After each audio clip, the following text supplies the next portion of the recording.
Well, all the news is the missing £750,000 in donation. I mean, at least we found one black hole. So we never found the 20 million, then the 40 million and what have you, but we found one black hole.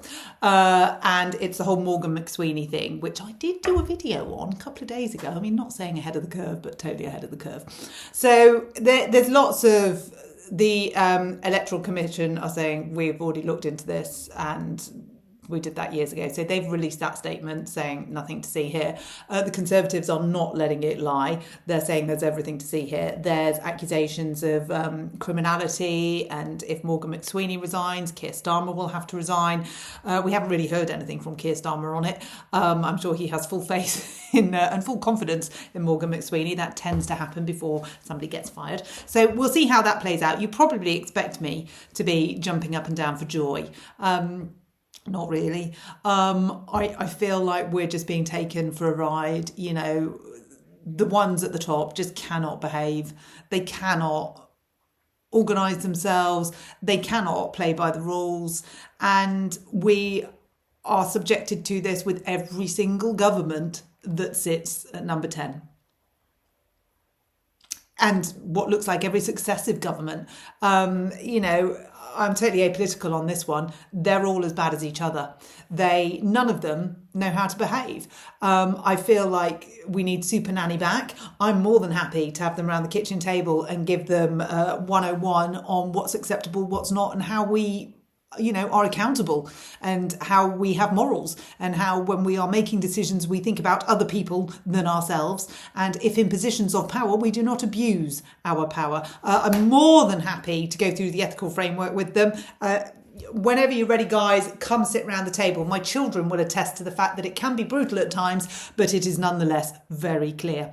So I'm not jumping for joy. I'm pissed off, but I'm really, really sad today about a story that we did refer to actually a few months ago about 1 in 20 pubs is closing. And it's closing because of all of the financial impositions that Rachel Reeves has placed on them. They're simply not viable entities anymore. They can't survive. It costs more. And I can say this actually from personal experience with hospitality. It costs more to run. For me, it's a holiday home. It's costing more to run than it is bringing in any revenue. So there's no point having it. You can't have something that costs you more. And pubs are closing. And the reason I'm so sad about that is that there doesn't seem to be much furore about it. People don't seem to be on their high horse about it. Yet if we look at the role pubs have played in our culture over forever and a day, it's massive. I mean, deals are done in pubs, births are celebrated in pubs, deaths are mourned in pubs.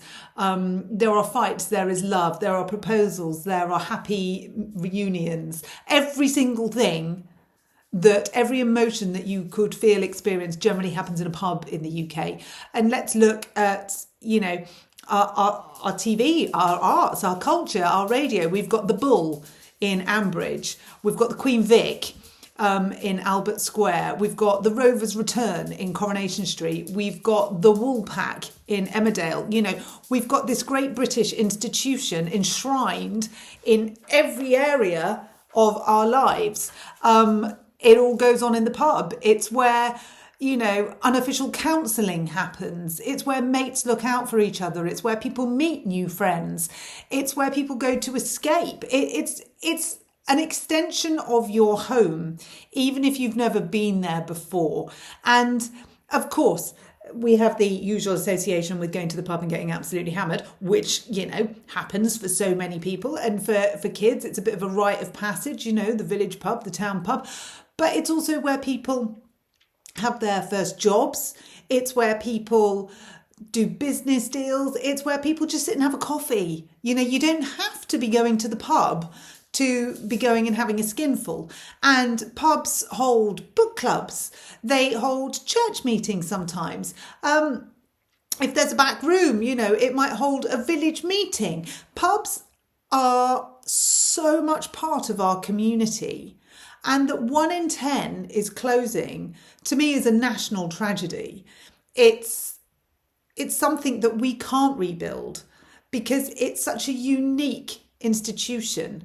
And the people that run these pubs, landlords and landladies, are a unique being with hearts the size of the world in wanting to create an environment for you and me to go to feel included, to feel part of, to feel wanted, to feel engaged in. And 1 in 20 is closing because some woman who can't work her way around a calculator has decided that she will impose tariffs on these pubs that are making it harder for them than it was in COVID, when people were actually locked down and couldn't physically go. So we had a situation where people couldn't physically go to the pub, yet they survived just. Now we've got a situation where people can go to the pub, but they can't go to the pub. And the pub can't keep carrying on because the costs associated with it are too high and the revenue is non-existent. So we're losing culture, we're losing community, we're losing economy, we're losing jobs. We're losing a huge part of our cultural fabric. 1 in 20 pubs is closing. And yet we're not shouting this from the rooftops. We should be. We really should be. This eclipses, Labour deputy campaigns and flag arguments, all of that rubbish. Get behind our pubs.